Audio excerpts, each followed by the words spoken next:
बाबा हम बच्चों से यही चाहते हैं कि हम आंतरिक रूप से इतने शक्तिशाली हो जाएं कि जो बाहर की परिस्थितियां हैं वो हमारे ऊपर प्रभाव ना डालें, चाहे वो प्रकृति की हों, चाहे वो मनुष्य आत्माओं के स्वभाव संस्कार हों, चाहे वो कोई विघ्न समस्याएं हों, लेकिन हम अंदर से इतने सशक्त हैं कि कोई भी चीज़ हमें हिला नहीं सकती। हाँ, जो आगे बैठना चाहें बैठ सकते हैं आगे, बीच में अगर गर्मी लगती हो बहनें भी बैठ सकती हैं, भाई भी, आगे स्पेस है। तो इतने हम मजबूत बन जाएं कि कोई चीज़ का असर हमारे ऊपर ना पड़े।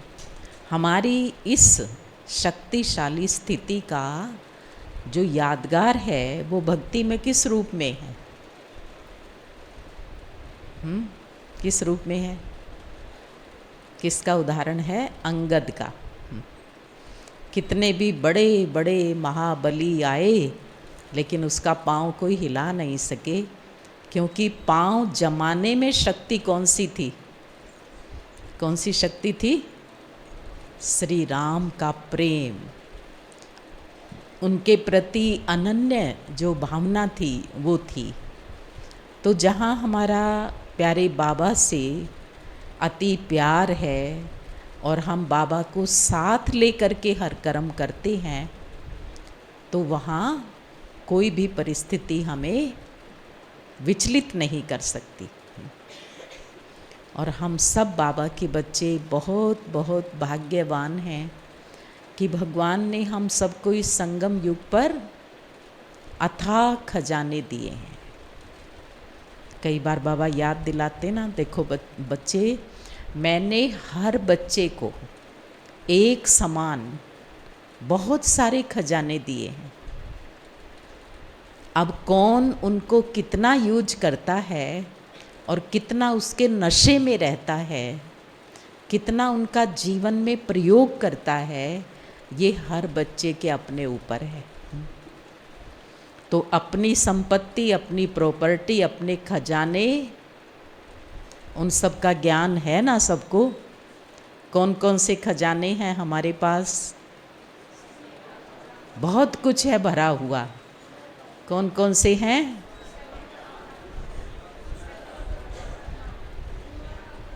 अच्छा, मुख्य रूप से वैसे तो सब खजाने हैं, लेकिन मुख्य रूप से बाबा ने हमें 9 खजाने बताए हैं। 9, जिसमें समय, श्वास, संकल्प, इन तीनों का आपस में कनेक्शन है। इसको एक भी कर सकते हैं हम। समय, श्वास, संकल्प, तन, मन, धन, फिर है ज्ञान, गुण, शक्तियाँ। ज्ञान, गुण, शक्ति, और फिर उसके अलावा भी कुछ और भी खजाने हैं। बाबा कहते दुआओं का धन, दुआ, ब्लेसिंग, पुण्य कर्मों का धन, जो पुण्य हम संगम युग पर कमा सकते हैं वो पूरे कल्प में कभी नहीं कमा सकते। और खुशी का खजाना, खुशी बहुत बड़ी संपत्ति है, अनमोल। तो अगर देखें तो 12 हो जाते हैं। इतने सारे खजाने हैं। स्थूल खजाने किसी के पास बहुत होना तो कितना उसको नशा होता है, उसकी चाल ढाल ही बदल जाती है। तो हम बाबा के बच्चों के पास कितने अपार खजाने हैं। तो बाबा फिर कई बार पूछते, बच्चे इतना नशा रहता है, हमारे पास इतना कुछ है, इतना कुछ है हमारे पास। एक एक ज्ञान का जो रतन है जो बाबा ने हमें दिया है वो बहुत अनमोल है। और जो ज्ञान धन होता है ना, ज्ञान धन, उसके लिए कहा जाता है ये सबसे बड़ा धन है दुनिया के अंदर। सबसे बड़ा धन, जिसके पास ज्ञान धन है उसके सामने सारे धन फीके हैं। ज्ञान धन। इसलिए कहते हैं, ये कहावत बड़ी सुंदर है, गोधन, गज धन, वाजी धन और रतन धन खान, लेकिन जब आवे संतोष धन, सब धन धूल समान। तो ये सभी धन हैं। गोधन माना पशुधन, गाय, गोधन, गज धन, गज माना हाथी हैं। राजाओं की जो संपत्ति है ना, वो कैसे आंकते थे पहले कि इसकी संपत्ति में हाथी कितने हैं, घोड़े कितने हैं, गाय कितनी हैं, और रतन धन खान, रतन कितने हैं खजाने में। लेकिन जिसके पास संतोष धन है, गुणों का धन है, ज्ञान का धन है, उसके लिए सारे धन धूल के समान है। तो हमारे पास कौन सा धन है? कौन सा धन है? ज्ञान धन, सत्य ज्ञान, जो सत्य पिता ईश्वर ने दिया है। एक एक ज्ञान की जो बात है बाबा की, एक एक मुरली की जो पॉइंट है, एक एक जो रतन है हमारे पास, अगर हम उसको जीवन में अप्लाई करते हैं तो वो बहुत अनमोल है। सबसे पहला ज्ञान आत्म ज्ञान। बाबा कहते आत्म दृष्टि, सबको आत्मा भाई के रूप में देखो। इस एक ही ज्ञान की बात से जीवन हीरे जैसा बन सकता है। आत्मिक दृष्टि, आत्म संयम, सबके प्रति आत्मिक प्रेम, तो ज्ञान का धन है। इसी तरह से गुणों का धन है। कितने सारे बाबा के गुण हैं, कितनी सारी शक्तियां हैं जो बाबा ने हमें वरदान में दे रखी हैं, सबके पास हैं। सिर्फ उनको हम जीवन में बार बार उतारने का अभ्यास करें। और बाबा ने हमें ये भी कहा है कि बच्चे, ये जो खजाने हैं इनको बढ़ाओ और बांटो। दो काम दिए हैं, एक अपने खजानों को बढ़ाओ और बढ़ाने का तरीका भी है इनको बांटो। ये जितना बांटेंगे बढ़ेंगे। प्रेम धन, शांति का धन, जितना दूसरों को सुख शांति का धन बांटेंगे अपना बढ़ता जाएगा। तो इन खजानों को बांटते चलो, बांटते चलो, यूज करो जीवन के अंदर। तो बहुत अपार खुशी रहेगी। लेकिन बाबा ने जब ये मुरली चलाई थी खजानों की, तो एक बहुत विशेष बात सुनाई थी। बाबा ने कहा, बच्चे जितना इनको यूज करेंगे, सफल करेंगे, तो जीवन में सफलता मिलेगी। सफल करो, सफलता पाओ, और ज़्यादा हमारा जो पुण्य का खाता है वो बढ़ता जाएगा। लेकिन एक बात का ध्यान रखना है कि इन खजानों को प्रभु की देन समझना है। कई बार ज्ञान का भी अभिमान हो जाता है कि मैं इतना बड़ा ज्ञानी हूँ। अपनी सेवाओं का अभिमान हो जाता है। तो बाबा ने एक खास बात क्या कही थी कि जितना इनको यूज करेंगे तो ये खजाने बढ़ते जाएंगे। पर यूज करते समय एक बात का ये ध्यान रखना कि ये बाबा के दिए हुए हैं, भगवान के दी हुई अमानत है, और उसको वो समझ के प्रयोग करेंगे, ज्ञान गुण शक्ति, तो आपका खाता और बढ़ता जाएगा। लेकिन इन खजानों को अगर मेरा समझ के अभिमान में आकर के यूज करेंगे तो फिर ये माइनस के खाते में चले जाएंगे। जैसे वो आपकी बैंक की पासबुक होती है ना, उसमें 2 कॉलम होते हैं, एक क्रेडिट और एक डेबिट। क्रेडिट माना जमा हो गया और डेबिट जो निकाला आपने वो माइनस हो गया। तो अगर हम बाबा बाबा करते हुए बाबा के दिए हुए खजानों को प्रयोग करेंगे तो वो क्रेडिट में जाएगा, बढ़ता जाएगा। और अगर मैंपन से, अभिमान से उनको यूज करेंगे तो वो डेबिट हो जाएंगे। बाबा ने और भी एक बहुत अच्छी बात मुरली में सुनाई थी एक बार अव्यक्त वाणी में, कि आज बाबा सभी बच्चों के खाते चेक कर रहे थे।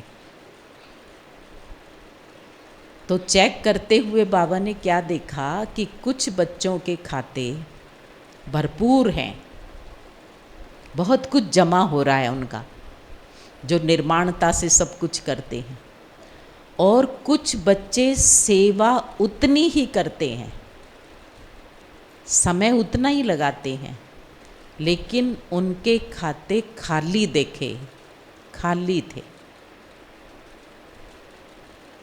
फिर बाबा ने उसका कारण बताया। समय उतना ही लगाया, तन मन धन उतना ही लगाया, कुछ बच्चों का बहुत जमा हो रहा है और कुछ बच्चों के खाते खाली हैं, जबकि वो भी सेवा करते हैं, वो भी तन मन धन लगा रहे हैं। तो क्या कारण रहा होगा? हम जो भी कुछ करते हैं ना, जो भी कुछ करते हैं, उस समय हमारे मन की सोच क्या होती है, किन संकल्पों में करते हैं, उससे हमारा भाग्य जो है वो कम या ज़्यादा होता है। अच्छा, मान लो आप सुबह सुबह सेंटर पे आए और सेंटर पर आते ही बहन जी ने कहा कि ये काम करना है, ये थोड़ा सामान है, इसको उठा के स्टोर में रखना है, ये ऐसे करना है, माताओं को कुछ कहा या भाइयों को कुछ कहा। अच्छा, आपने 1 घंटे की वो सेवा कर दी, लेकिन करते करते संकल्प चल रहे थे कि मैं तो आया था क्लास करने, योग करने, और बहन जी ने आते ही काम बता दिया। अब आपके खाते में कितना जाएगा? अच्छा, दूसरे 2 भाई आए, उनको भी अगले दिन सेवा बताई कि भाई ये सेवा कर लो, पौधों को पानी दे दो, ये करो वो करो। अब उन्होंने क्या सोचा कि वाह बाबा, आपका थैंक्स है, सुबह सुबह आते ही मुझे सेवा मिल गई, सेवा का सौभाग्य मिल गया। पहले दिन वालों ने भी 1 घंटा लगाया, दूसरे दिन वालों ने भी 1 घंटा लगाया, अकाउंट में जमा किसके हुआ? किसके हुआ? इसलिए बाबा कहते कुछ बच्चों के खाते भरपूर हैं, बाबा की सेवाओं के लिए, बाबा के घर के लिए, बहनों के लिए, कोई भी कार्यक्रम प्रोग्राम होता है उसके लिए बहुत शुभ भावना, चाहे वो तन का, मन का, धन का सहयोग कम भी कर पाएँ, धन और तन का, लेकिन मन की भावनाएं बहुत अच्छी हैं, तो उनका खाता भरपूर रहता है, जमा का खाता बढ़ता ही जाता है। इसलिए हम बाबा के बच्चों को अपना एक एक संकल्प, एक एक कर्म और एक एक खजाना बड़े ध्यान से यूज करना है कि हमारे मन के संकल्प उस समय क्या होते हैं, क्योंकि पाप और पुण्य, जमा और घाटा, वो हमारी सोच पर आधारित होता है। तो इसलिए हम बहुत अच्छे मन से, शुभ भावनाओं से, कम से कम बाबा के कार्य के प्रति शुभ भावना रखें, शुभ चिंतन रखें, वो भी हमारा जमा होता है। संकल्पों से हम सहयोग भी कर सकते हैं, संकल्प से हम असहयोग भी कर सकते हैं। तो हमें अपने इन संगम युगी खजानों को जो भगवान ने दिए हुए हैं, उनको बार बार स्मृति में लाना है कि मेरे पास है क्या क्या। तो सब कुछ भरपूर है, मेरे पास कोई कमी नहीं है, क्योंकि सबसे महत्वपूर्ण खजाना, सारे खजानों की जो चाबी है ना, मुख्य खजाना वो कौन सा है? संकल्प का खजाना। ज्ञान भी हमारे संकल्पों में चलता है, संकल्प का खजाना। तो हमें अपने संकल्प के खजाने को इस पर बहुत ध्यान देना है सबसे ज़्यादा, क्योंकि हमारा जो एक एक संकल्प है, तो दो शब्द दुनिया में प्रसिद्ध हैं, संकल्प से सृष्टि और संकल्प से सिद्धि। जैसा संकल्प करेंगे, रचेंगे, वैसी ही हमारी सृष्टि रची जाएगी। तो इस सृष्टि से क्या मतलब है कि देखो, जैसे पहले मन में संकल्प चला, तो जैसा संकल्प चला ना, अच्छा चला, ज्ञान का चला, पॉजिटिव चला, तो वैसी हमें महसूसता आनी शुरू हो जाती है। अच्छे अच्छे संकल्प चलाते हैं तो हमारी फीलिंग, महसूसता क्या होती है, बहुत खुशी की हो जाती है। फिर संकल्प से का असर मेरे तन पे पड़ता है। जो लंबे समय तक नेगेटिव सोचता है, वेस्ट सोचता है, शरीर में बीमारियां पैदा होती हैं। आजकल तो, पहले 80% कहते थे ना, आजकल मेडिकल साइंस कहती है 92%, 90 से 92% तक जो बीमारियां हैं वो सोच से हो रही हैं। तो सोच हमारे शरीर का निर्माण कर रहा है। गलत सोच से बीमारी पैदा भी हो सकती हैं और अच्छी सोच से बीमारियां ख़त्म भी हो सकती हैं। अच्छे हैप्पी हार्मोन्स बॉडी के अंदर होते हैं। तो संकल्प मेरे मन को खुशनुमा या दुखनुमा बनाएगा, संकल्प मेरे तन को रोगी या निरोगी बना सकता है, संकल्प का असर मेरे आसपास के वायुमंडल पर पड़ता है और संबंधों पर पड़ता है। संकल्प से मेरे आसपास का वातावरण क्रिएट होता है। तो मेरा संसार क्या है, एट प्रेजेंट मेरा संसार क्या है, ये मन है, ये तन है, मेरा परिवार है, मेरे आसपास का वातावरण है, मेरे संबंध हैं, मेरे कर्म का जो क्षेत्र है वो है। तो वो सारा का सारा बदल जाता है।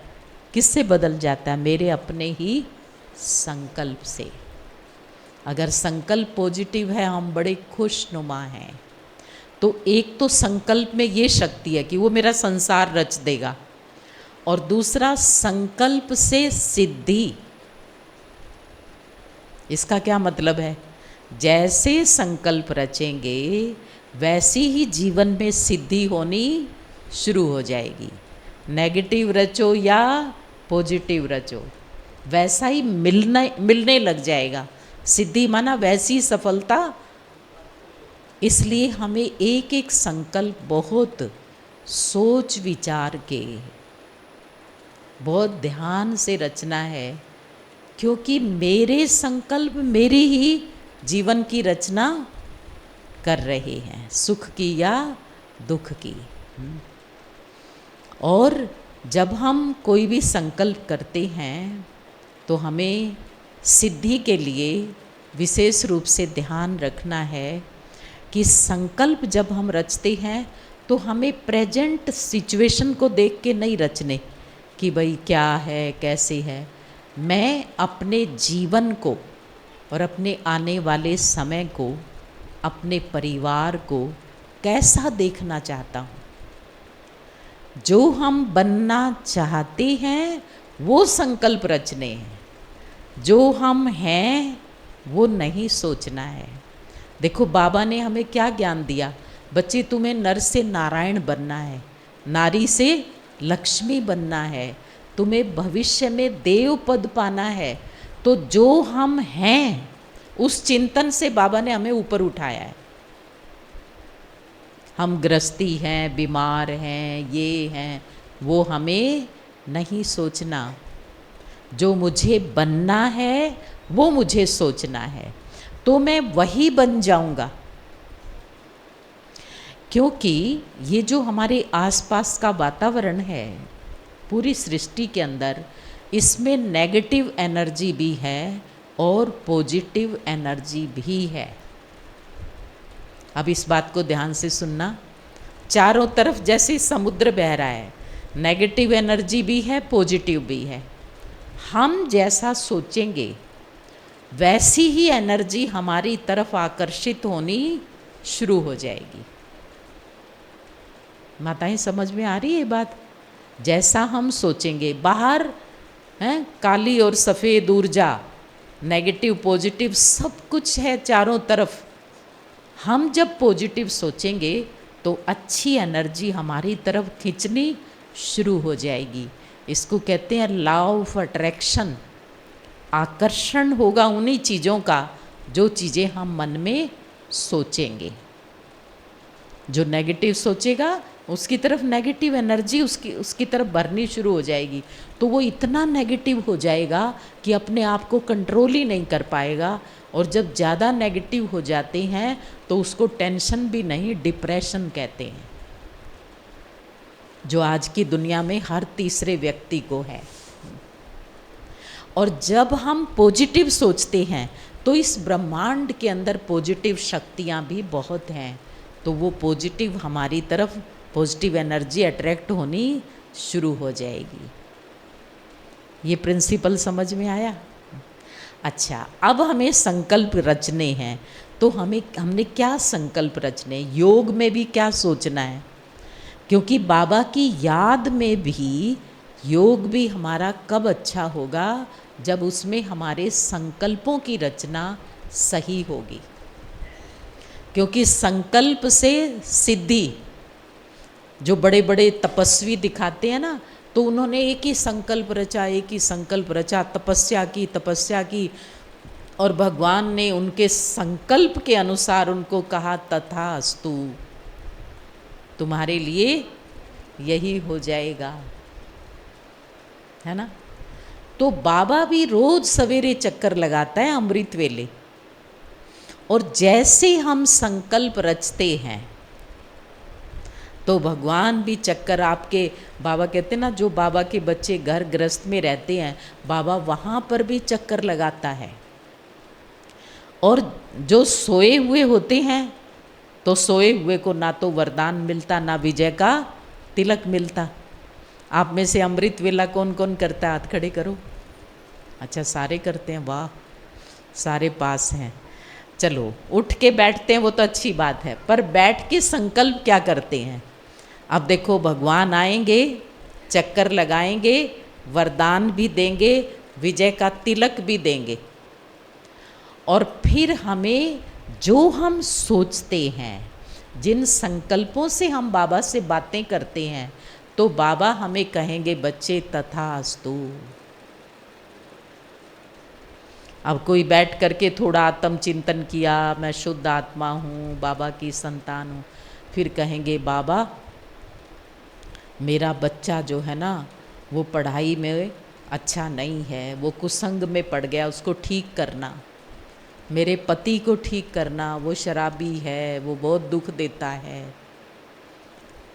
नेगेटिव संकल्पों में बाबा आए और बाबा ने तो जो चल रहा था उसको कहा तथास्तु। किसी ने योग में संकल्प किया कि बाबा मेरा बीपी बहुत ज़्यादा रहता है, मेरे घुटनों में दर्द रहता है, मेरी शुगर बहुत बढ़ गई है, बाबा इसको ठीक करना। तो क्या सोच रहे हैं उस समय? बीपी, शुगर, फलानी बीमारी। भगवान आए, चक्कर लगाया, कहा बच्चे तथास्तु। अब वही बढ़ता जाएगा जो सोच रहे हैं। एक बात सुनाती हैं कई बार बहनें हमारी कि जो है ना, एक व्यक्ति को उसके गुरु ने वरदान दिया कि तुम जो भी सोचोगे ना जीवन में वही बढ़ता जाएगा। यही वाला वरदान था। तो उसके जीवन में बहुत कुछ बढ़ता ही गया। काल पड़ा वहाँ पर, और वो जो है ना अनाज बांटता ही जा रहा है, बांटता, पूरे गांव को बांट दिया। दूसरे गांव के लोग भी आने लगे, उनको भी बांटता रहा। तो उसका एक मित्र था, उसने पूछा कि तुम्हारे पास इतना तो स्टॉक नहीं था, तो तुम कैसे बांट रहे हो?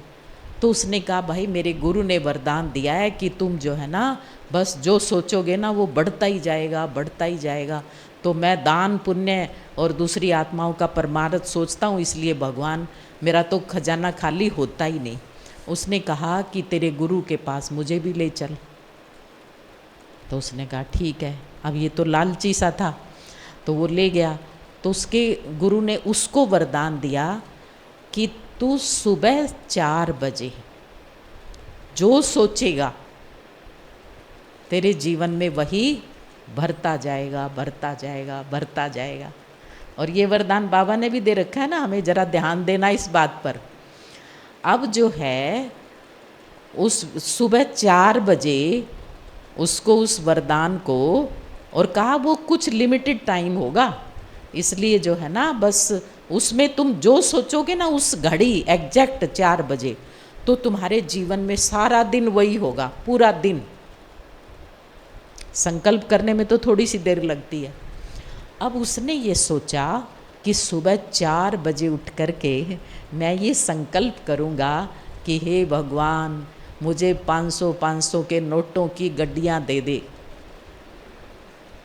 तो फिर संकल्प ये करूँगा एग्जैक्ट 4 बजे, और फिर सारा दिन नोट ही नोट, नोट ही नोट, गड्डियाँ ही गड्डियाँ। ये उसका चिंतन था। तो उसने सोचा इतने सारे नोट हो जाएंगे तो रखूँगा कहाँ। तो उसने फिर जो है ना बड़े बड़े थैले सिलने, अटैचियाँ खाली कर ली, अलमारियाँ खाली कर दी, इसमें भर दूँगा। फिर जो है ना सारे घर के पर्दे, चद्दर, उनके थैले बनाने शुरू कर दिए कि इनके अंदर वो भर दूँगा, इनके अंदर भर दूँगा। अब वो जो है ना पूरा दिन, उसकी पत्नी भी, वो भी थैले सीलते ही रहे, सीलते ही रहे, सीलते ही रहे। अब वो थैले सीलते सीलते सुबह हो गया और वो 4 बजे का वो टाइम निकल गया। अब सारा दिन वो खाली थैले, थैले ही थैले, थैले ही थैले। समझ आई बात? नहीं, ताली बाज में बजाना, ताली बाद में बजाना। अब वो खाली थैले ही थैले, उसका घर तो भर गया ऊपर तक, क्योंकि भगवान तो आया, वरदान दे गया भाई, चलो। अब हमें जब हम बाबा को याद करते हैं तो अगर हम ये सोचते हैं सुबह सुबह, बाबा मैं तो बहुत गरीब हूँ, थोड़ा धन देना मेरे को ताकि घर के काम हो जाएं, तो गरीबी का चिंतन किया, वो कहेगा तथास्तु, गरीबी और बढ़ती जाएगी। इसलिए योग में संकल्प क्या करने हैं, आज वो जरा अच्छी तरह नोट करना। 4-5 संकल्प, वैसे तो आप उससे ज़्यादा भी कर सकते हो। पहला संकल्प हमें ये करना है, मैं बहुत खुश नसीब हूँ। बोलो जरा, मैं बहुत खुश नसीब हूँ, मेरे जैसा भाग्यवान कोई नहीं। तो वो जो नसीब है ना हमारा, वो बढ़ता ही जाएगा, बढ़ता ही जाएगा। भगवान का भी वरदान मिलेगा, तथास्तु। तो कभी भी अपने दुर्भाग्य के गीत नहीं गाने। अब हमें कौन से गीत गाने हैं? मुझे भगवान मिला, उसकी पालना मिली, आँख खुलते ही भगवान मुझे वरदान देता है, वो मुझे वर्षा देता है, वो सारा दिन मेरे साथ रहता है ना ये वायदा उसका। तो जिसको इतना कुछ मिला हो उसको बार बार स्मृति में लाओ, और नसीब जो है ना खुलता ही जाएगा, खुलता ही जाएगा।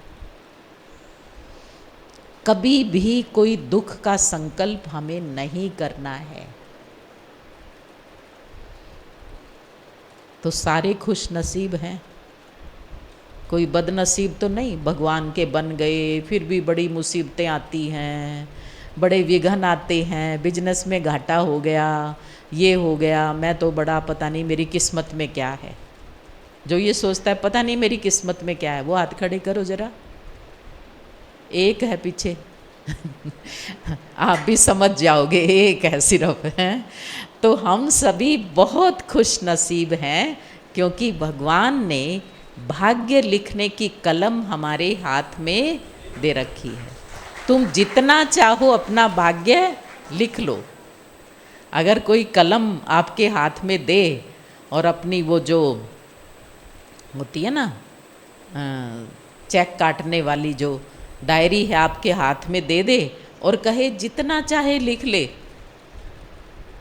तो कसर छोड़ेंगे? तो भगवान ने कलम दे रखी है हमारे हाथ में, तुम जितना चाहो भाग्य अपना ऊंचा बना लो, हमारे हाथ में है। इसलिए हमें बड़ी खुशी से अपनी खुश नसीबी को बार बार याद करते हुए अपने भाग्य को बढ़ाना है। दूसरा संकल्प करना है, मैं बहुत सुखी हूँ, क्योंकि मैं किसकी संतान हूँ? सुखदाता की संतान हूँ। मेरा पिता सुखों का भंडार, मैं कभी दुखी नहीं हो सकता। छोटी मोटी जो बातें आती है ना, वो कोई ना कोई हिसाब किताब ऋण उतर रहे हैं हमारे, लेकिन अब तो बाबा मेरे साथ है, सुखों का भंडार, उसमें रमण करो, हैं, छोटी छोटी बातें उसमें बह जाएंगी, तो मैं बहुत सुखी हूँ।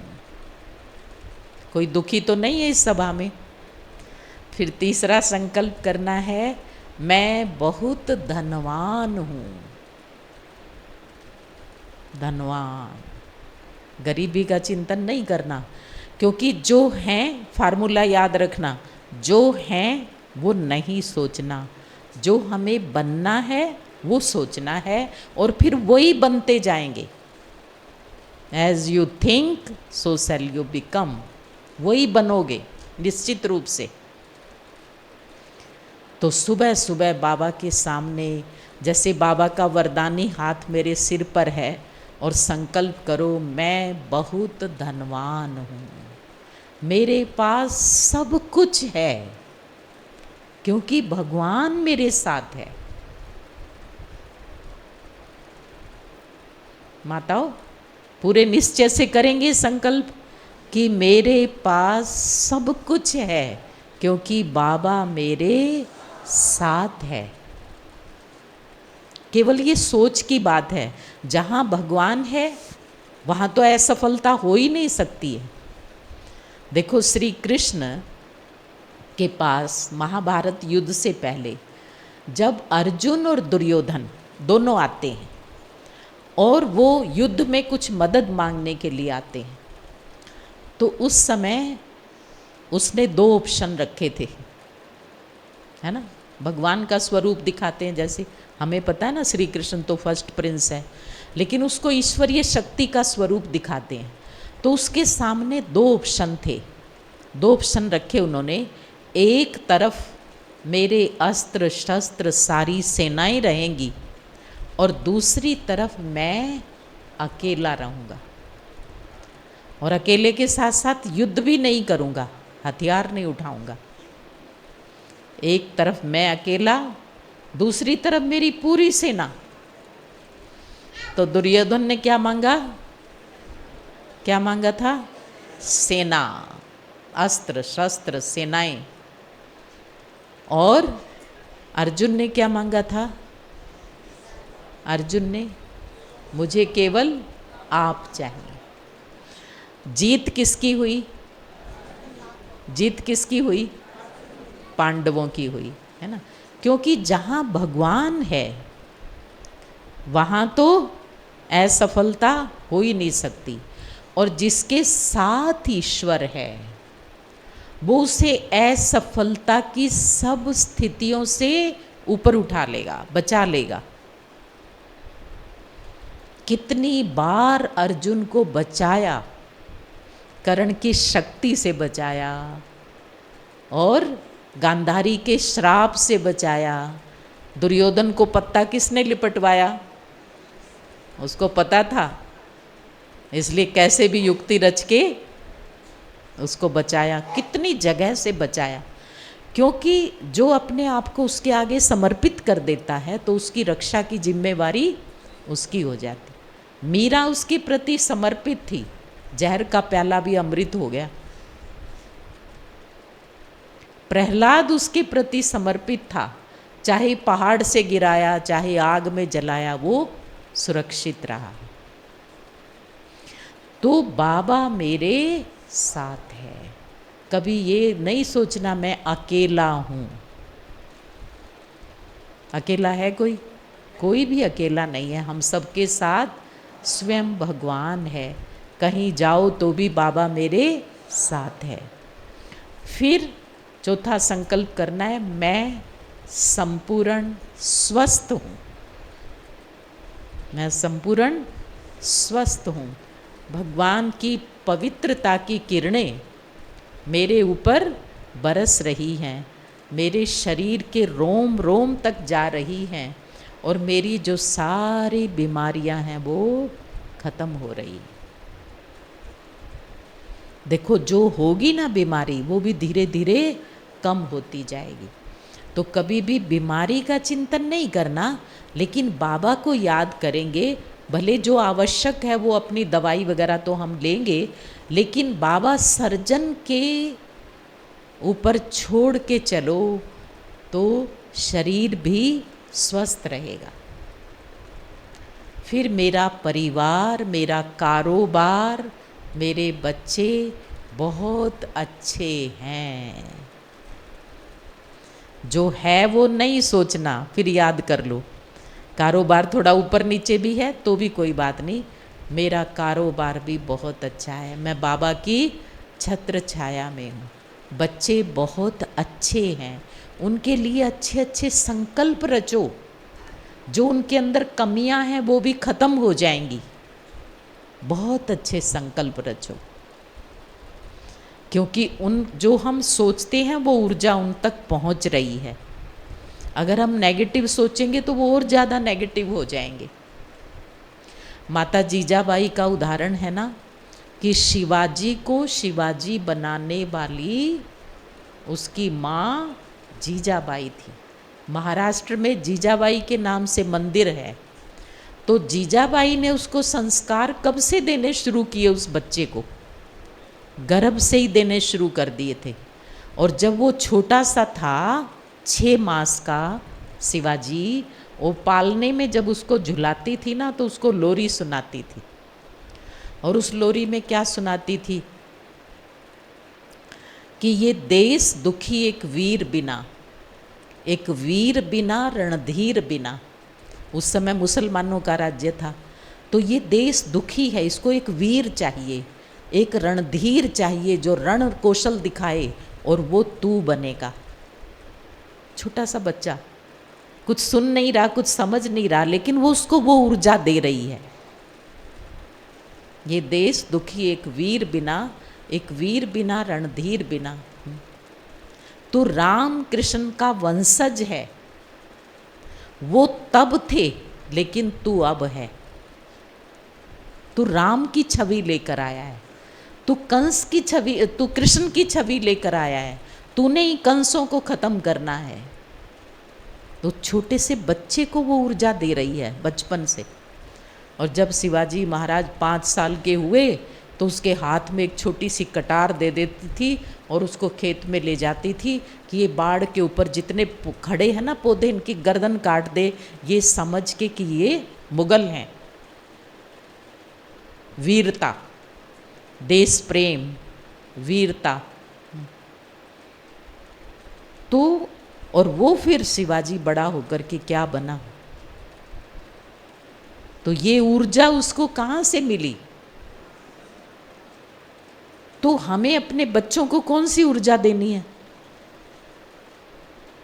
उनके लिए रोज सुबह उठते ही सोचो, बाबा ये भी आपके बच्चे हैं, ये महान आत्माएं हैं, ये भी देवकुल की आत्माएं हैं। उनके लिए उल्टे संकल्प मत रचो, ये तो बड़ा शैतान है, बुद्धू है, पता नहीं क्या करेगा। जैसे संकल्प रचेंगे वो ऊर्जा उनको मिलेगी। तो बाबा की याद में, योग में जो हमें संकल्प रचने हैं वो बहुत पावरफुल, ठीक है। और शिव बाबा की याद बड़े प्रेम भरी याद हो। देखो बाबा ने हमें योग के लिए भी कई सारे ऑप्शन दिए हैं। एक है हमारी साकारी याद, कर्म योगी बन के रहना है, कर्म योगी सारा दिन अपने कर्म ऐसे करो जैसे हम यज्ञ कर रहे हैं।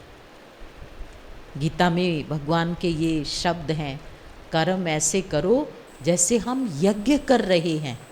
अपने हर कर्म में आनंद भर लो। तुम्हारी जो भी कर्म है उसी में ईश्वर की याद को भर लो, कर्म योग बन जाएगा। साधारण कर्मों में भी ब्रह्मा बाबा की जीवनी हम सब सुनते हैं ना, बाबा गोबर के उपले बना रहे हैं तो भी उनसे साक्षात्कार नारायण का हो जाता है। कर्म साधारण, मन की स्थिति बहुत ऊंची। तो ये है हमारी साकारी याद। सारा दिन दुकान में बैठे हैं, ऑफिस में बैठे हैं, घर में बैठे हैं, कर्म करते हुए बाबा की याद हो। फिर दूसरी बाबा ने कहा आकारी याद, सूक्ष्म वतन में मैं बिल्कुल हल्का फुल्का लाइट का फरिश्ता हूँ। सामने देखो बाबा हैं, बाबा की दृष्टि मेरे ऊपर पड़ रही है, बाबा की शक्ति मुझे प्राप्त हो रही है और मैंने अपने सारे बोझ बाबा की झोली में डाल दिए। मैं बिल्कुल लाइट हूँ, डबल लाइट। डबल लाइट का मतलब क्या है? एक हमारा लाइट का स्वरूप और दूसरा लाइट माना बिल्कुल हल्के। डबल लाइट फरिश्ते की तरह फरिश्ता रूप से मिलन करो और दिन भर में भी बीच बीच में उस फरिश्ता स्थिति की अनुभूति करो। फिर उससे भी ऊपर की जो स्टेज है योग की, बाबा की याद की, वो है परम धाम में मैं ज्योति पुंज आत्मा, परम ज्योति पुंज शिव बाबा के सामने हूँ। इस स्थूल वतन में ये साकार शरीर है, सूक्ष्म वतन में हमारा लाइट का शरीर है और परम धाम में दोनों ही शरीर नहीं है, केवल मैं आत्मा अपने मूल रूप में ज्योत स्वरूप में हूँ। और उस समय हम ज़्यादा संकल्प नहीं करते हैं, लेकिन एक ही संकल्प में स्थित होकर के और बाबा की वो आनंद की, प्रेम की अनुभूति करते हैं। आत्मा के 7 गुण हैं, बाबा 7 गुणों का सागर है और ये 7 गुणों से आत्मा भरपूर है तो सतोगुणी है। सतयुग में हम सब कैसे थे? सतोगुणी, 7 गुणों से भरे हुए थे, स्वस्थ थे बिल्कुल आत्मा, निरोगी काया, क्योंकि आत्मा स्वस्थ थी, 7 गुणों वाली थी, सतोगुणी थी। अब हमें वो 7 गुण भरने हैं बाबा की याद से। तो ऐसे कोई मंत्र की तरह नहीं जपने हैं, लेकिन एक एक गुण की अनुभूति करो बैठ करके अच्छी तरह से। किसी दिन केवल बाबा शांति का सागर, उस सागर की तरंगे पूरे परम धाम में फैल रही हैं, ज्योति पुंज बाबा से वो शांति बरस रही है और मैं सितारा उसके नीचे बैठा हूँ, फुआरे के नीचे, और बाबा की वो शांति शांति मुझ में समा रही है। मुझ सितारे में मेरा चित्त बिल्कुल शांत है, बिल्कुल शांत, कोई इच्छा नहीं। एक ही संकल्प में स्थित हो जाएं, एक ही संकल्प में। जैसे हम फुआरे के नीचे बैठ जाएं, समुद्र के किनारे बैठ जाएं, कुछ मांगने की ज़रूरत नहीं, कुछ बोलने की ज़रूरत नहीं, उसके सानिध्य में बैठ जाएं तो उस महाज्योति पुंज की किरणों के नीचे बैठ जाओ। फिर कोई संकल्प नहीं करना, बरस रहा है मेरे सितारे में वो शक्ति समा रही है और मेरे द्वारा भी फैल रही है। इसको अशरीरी स्वरूप की, ज्वाला स्वरूप की याद कहो, निराकारी याद कहो, हैं? तो इसी को बाबा ने कई नाम दिए हैं। और ये इतनी पावरफुल याद है कि धीरे धीरे वो शांति समाते समाते समाते मेरे संस्कारों का शुद्धिकरण होता है। संस्कारों में वो शांति जमा होती है। शांति की शक्ति हमें जमा करनी है। साइलेंस पावर कहते हैं ना, साइलेंस पावर। तो थोड़े से संकल्प नहीं, बस बैठो और उसको भरता जा रहा है, भरता जा रहा है, जमा हो रही है शक्ति। उसमें हमें कुछ नहीं करना। एक सीन है मेरे सामने कि बाबा है, उसकी किरणों के नीचे मैं हूँ और सिस्टम चल रहा है, शक्ति अंदर भर रही है। जैसे बारिश होती है ना, बूंदें गिरती जाती हैं, धरती में समा जाती हैं। जब बहुत गहराई तक चली जाती हैं तो कहते इतने इंच बरसात हो गई, है ना। तो इसलिए बस उस दृश्य में बैठ के शांति की शक्ति भरते जाओ। फिर किसी दिन बाबा के प्रेम को, प्रेम स्वरूप में, प्रेम का सागर है ना वो, और आत्मा भी उसका स्वरूप है। तो मेरा बाबा प्रेम का सागर है, मेरा बाबा पवित्रता का सागर है। उसका पवित्र प्रकाश निरंतर देखो बरस रहा है, समा रहा है। मेरी आत्मा की मैल धुल रही है, साफ हो रही है। जैसे कहते हैं ना, स्नान करने से, गंगा जी में स्नान करने से पावन हो जाएंगे। अब वो असली गंगा कौन सी है? वो पवित्रता की गंगा मेरे ऊपर बरस रही है, वो शांति की किरणें बरस रही हैं। तो उस अनुभूति में बैठे ही रहें, बैठे ही रहें। वो अलौकिक आनंद जिसको बाबा कहते हैं अतीन्द्रिय सुख। फिर कभी बाबा की शक्तियों की अनुभूति करो, केवल शक्तियाँ ही शक्तियाँ, अनंत शक्ति बरस रही है और मेरे आत्मा सितारे में वो शक्ति भर रही है। मैं बहुत समर्थ हूँ, शक्तिशाली आत्मा हूँ। इसको कहते हैं अंदर से भरना, जो कल हम सुन रहे थे ना, अंदर से भरना। जब शांति भरेगी, प्रेम भरेगा, सुख भरेगा, आनंद भरेगा आत्मा में, तो आत्मा इतनी भरपूर हो जाएगी कि उससे बाहर की जो चीज़ें हैं ना वो तुच्छ लगेंगी। किसी ने प्यार से बात करी तो भी ठीक, नहीं करी तो भी कोई बात नहीं, क्योंकि मैं तो प्रभु के प्रेम से भरा हुआ हूँ, उसकी शक्तियों से मैं भरा हुआ हूँ। तो जो अंदर से भरता जाएगा फिर वो भटकन उसकी खत्म हो जाएगी। तो रोज़ बाबा की किरणों के नीचे बैठो, एक एक गुण को भरो। मंत्र की तरह सारे गुण नहीं रिपीट करने, मैं आत्मा हूँ, शांत हूँ, शुद्ध हूँ, पवित्र हूँ, थोड़ी देर में चक्कर खत्म, फिर क्या करेंगे? फिर मन भटक जाएगा।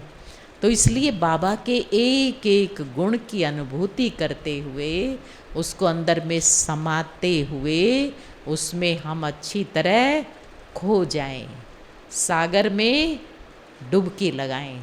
तो वो अनुभूति करेंगे तो उसका प्रभाव हमारे संस्कारों में जाएगा और वो शांति का बल, देखो जिस चीज़ को हम बार बार अनुभव करेंगे ना तो वो हमारी शक्ति बन जाएगा। शांति का बल, पवित्रता का बल, वो एक बल के रूप में मेरी आत्मा में समा जाएगा। तो ऐसी अनुभूति हम सबको करनी है। अब हम बाबा की याद में बैठेंगे और ऐसी ही अनुभूति करते हुए बाबा को प्यार से याद करेंगे। ओम शांति।